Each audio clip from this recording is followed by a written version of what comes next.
Assalamualaikum warahmatullahi wabarakatuh. Selamat datang di Cahaya Islamik, tempat di mana kita menggali sejarah Islam, menelusuri jejak para pejuang iman, dan menyerap hikmah dari masa lalu untuk menerangi langkah kita hari ini.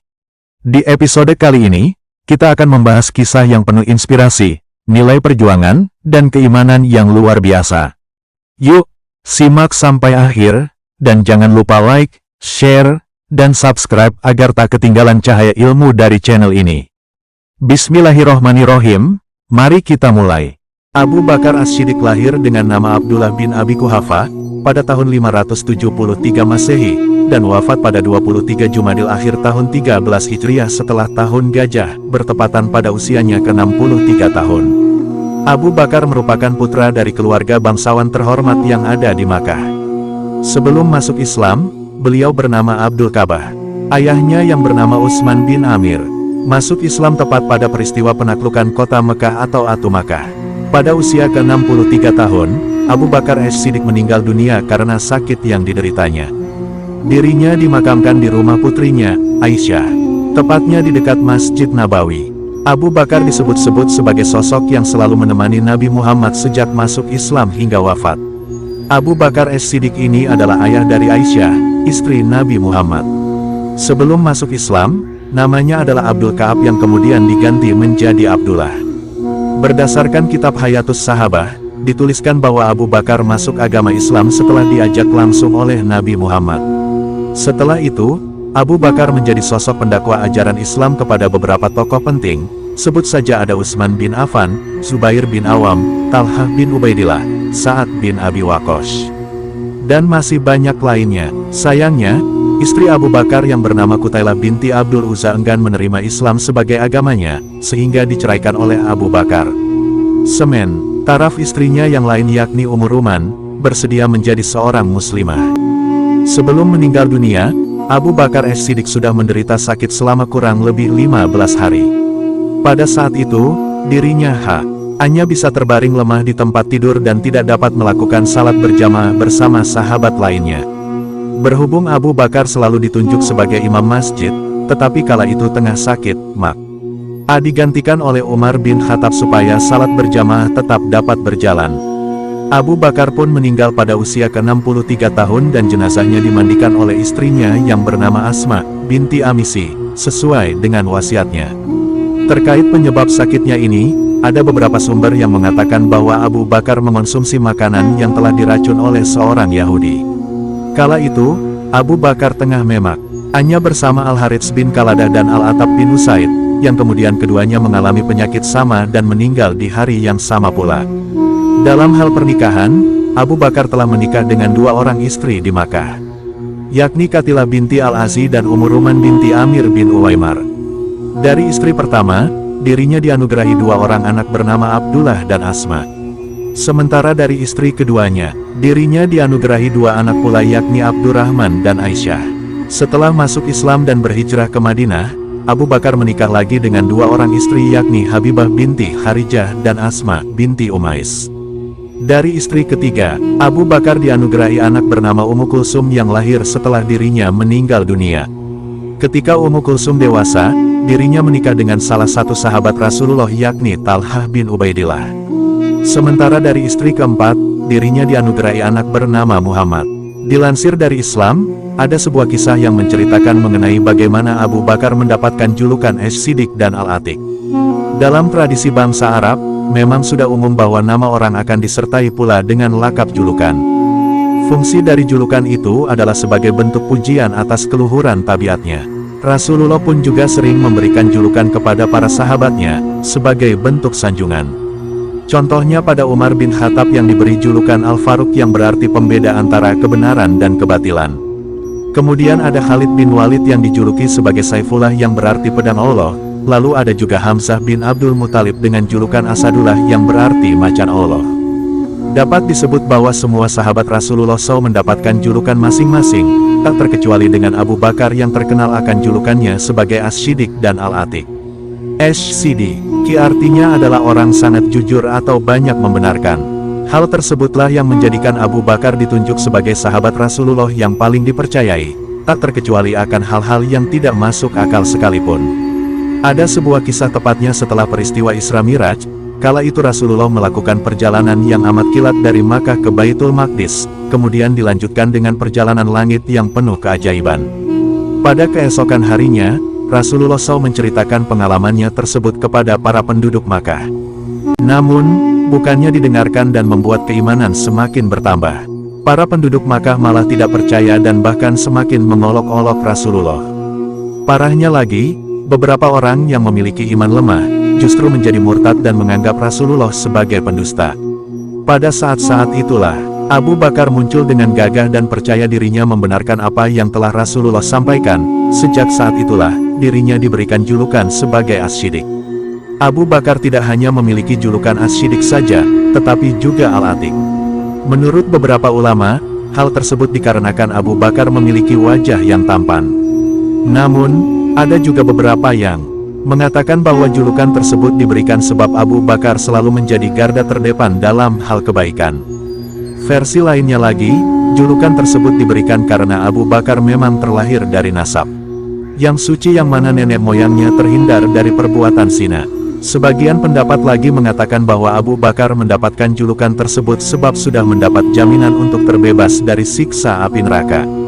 Sesuai dengan hadis berikut ini, "Demi Allah, sesungguhnya aku sedang berada di rumahku pada suatu hari, sementara Rasulullah dan beberapa sahabat berada di halaman. Di antara aku dan mereka tertutup oleh pembatas. Tiba-tiba datang Abu Bakar, lalu Nabi bersabda, 'Siapa yang senang melihat orang yang terbebas atau atik dari api neraka, maka lihatlah Abu Bakar.'" Hadis riwayat Al-Hakim. Meskipun Abu Bakar menjadi mertua dari Nabi Muhammad, tetapi dirinya juga ditunjuk sebagai sahabat Nabi yang selalu menemani dakwah Rasulullah kemanapun. Dirinya rela berkorban, baik harta maupun jiwanya untuk menyebarkan risalah dakwah. Itulah mengapa nama Abu Bakar As-Siddiq memiliki tempat khusus di hati Rasulullah dan sejarah Islam. Berikut ini beberapa keistimewaan dari Abu Bakar As-Siddiq.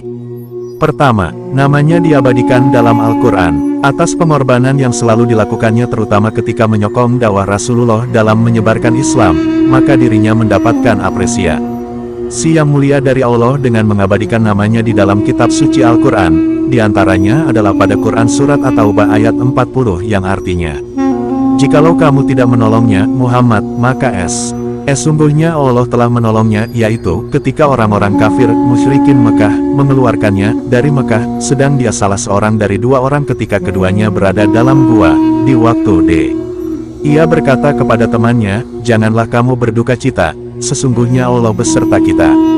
Kedua, menjadi orang pertama yang masuk surga. Abu Bakar ini menjadi sosok manusia pertama dari umat Rasulullah yang masuk surga.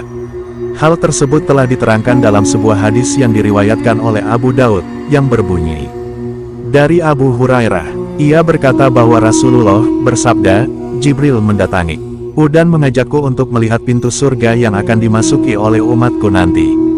Abu Bakar berkata, "Wahai Rasulullah, sesungguhnya aku berharap ketika ia datang aku bersamamu sehingga aku pun bisa melihat pintu surga." Rasulullah berkata, "Sesungguhnya engkau Abu Bakar adalah orang yang pertama kali masuk surga dari umatku." Hadis riwayat Abu Daud. Ketiga, menjadi mufti di masa Rasulullah. Pada masa Rasulullah masih hidup, setidaknya terdapat 14 orang sahabat yang dipercaya untuk memberikan fatwa kepada umatnya. Namun, dari ke-14 itu, hanya Abu Bakar saja yang dipercaya oleh Rasulullah untuk memberikan fatwa ketika bersamanya. Sementara sahabat yang lain hanya boleh memberikan fatwa ketika tengah tidak bersama Rasulullah. Saking percayanya Rasulullah kepada Abu Bakar, terdapat dalam sebuah hadis yang diriwayatkan oleh Imam Al-Bukhari. Keempat, menjadi orang yang senantiasa bersegera untuk melakukan kebaikan. Sosok Abu Bakar yang tidak hanya menjadi mertua Nabi, tetapi juga sahabat Nabi ini akan selalu bersegera dalam melakukan hal-hal kebaikan. Bahkan ketika para sahabat Nabi yang lainnya tidak melakukannya. Hal tersebut telah diriwayatkan dalam sebuah hadis yang berbunyi, dari Abu Hurairah, ia berkata bahwa Rasulullah bersabda, "Siapakah di antara kalian yang pagi ini berpuasa?" Abu Bakar berkata, "Saya." Rasulullah kemudian berkata, "Siapakah di antara kalian pada hari ini mengiringi jenazah?" Abu Bakar kembali menjawab, "Saya." Rasulullah kemudian kembali bertanya, siapakah di antara kalian yang hari ini memberi makan orang miskin? Abu Bakar kembali menjawab, saya. Rasulullah pun juga kembali bertanya, siapakah di antara kalian yang hari ini menjenguk orang sakit? Abu Bakar menjawab, saya. Rasulullah kemudian bersabda, tidaklah terkumpul perbuatan ini ada seseorang melainkan ia akan masuk surga. Hadis riwayat Muslim. Kelima, menjadi sahabat Nabi yang sangat tawadu. Sikap tawadu adalah sikap tenang dan tidak sombong akan hal yang dimilikinya. Sikap terpuji itu dimiliki oleh Abu Bakar, yang mana merupakan orang berpunya dari segi harta. Meskipun dirinya orang kaya, tetapi Abu Bakar tetap hidup dalam sikap tawadu dan sederhana, sesuai dengan hadis yang berbunyi. Dari Abdullah bin Umar, ia berkata bahwa Rasulullah bersabda, siapa yang memanjangkan pakaiannya untuk bermewah-mewahan maka Allah tidak akan memandangnya pada hari kiamat. Abu Bakar kemudian berkata, sesungguhnya pakaian saya kepanjangan kecuali saya memotongnya. Rasulullah kemudian menjawab, wahai Abu Bakar, kamu berbuat demikian bukanlah untuk bermewah-mewahan. Hadis riwayat Al-Bukhari. Abu Bakar tumbuh besar di lingkungan bangsa Quraisy di kota Makkah dan merupakan keturunan terhormat dari kabilah Taim. Sebelum masuk Islam, dirinya memang telah menjadi sosok yang jujur, berakhlak baik, dan jauh dari kebiasaan buruk para kaum jahiliyah yang mana senang bermain wanita sekaligus mabuk-mabukan. Tidak hanya itu saja, Abu Bakar juga berasal dari keluarga yang kaya karena profesinya menjadi pedagang. Sudah cukup banyak rute dagang yang dikunjungi olehnya. Ketika berdagang pun, Abu Bakar tetap mengamalkan sikap jujur dan ramahnya, sehingga dianggap sebagai pedagang terhormat di antara bangsa Quraisy. Dalam Sirah Nabawiyah, Ibnu Hisham turut menjelaskan bahwa Abu Bakar adalah sosok yang lemah lembut sekaligus sopan santun kepada kaumnya. Sebagai orang pedagang yang memiliki akhlak istimewa, dirinya juga kerap didatangi oleh para pemimpin kaum untuk meminta pendapat. Hal tersebut karena Abu Bakar juga terkenal akan ilmunya yang luas, pengalaman berdagangnya yang mapan, sehingga kedudukannya makin tinggi di antara bangsa Quraisy. Seperti yang sudah dijelaskan sebelumnya, Abu Bakar memang sosok yang terjaga dari keburukan akhlak bangsa jahiliyah. Padahal saat itu agama Islam belum diturunkan. Dirinya begitu enggan mengikuti keterpurukan moral yang ada pada bangsa Quraisy, meskipun dirinya adalah sosok terhormat di sana setelah masuk Islam. Abu Bakar senantiasa menemani Rasulullah dalam setiap dakwahnya. Bahkan tak segan-segan pula untuk mengeluarkan sebagian hartanya demi menyebarkan agama Allah. Kedekatan antara Abu Bakar dengan Rasulullah ini juga pernah diriwayatkan oleh Imam Bukhari, yang berbunyi, dari Ibnu Abbas, Rasulullah pernah bersabda, jika seandainya aku dibolehkan untuk mengambil teman dekat dari umatku maka sungguh aku akan memilih Abu Bakar. Akan tetapi ia adalah saudara dan juga sahabatku. Hadis riwayat Bukhari. Sebagai sosok yang menyangga dakwah Rasulullah, Abu Bakar mengarahkan dakwah menjadi dua kelompok, yakni kelompok Quraisy yang memiliki fitrah bersih, pikiran lurus, dan tidak terpengaruh akan keburukan akhlak jahiliyah, dan kelompok fakir miskin di kalangan hamba sahaya serta orang-orang yang telah terzalimi dari kalangan non-Quraisy. Itulah kisah mengenai bagaimana kisah Abu Bakar As-Siddiq yang merupakan mertua sekaligus sahabat terdekat Nabi yang senantiasa dipercaya oleh banyak orang, tak terkecuali oleh Rasulullah. Wallahu a'lam bishawab.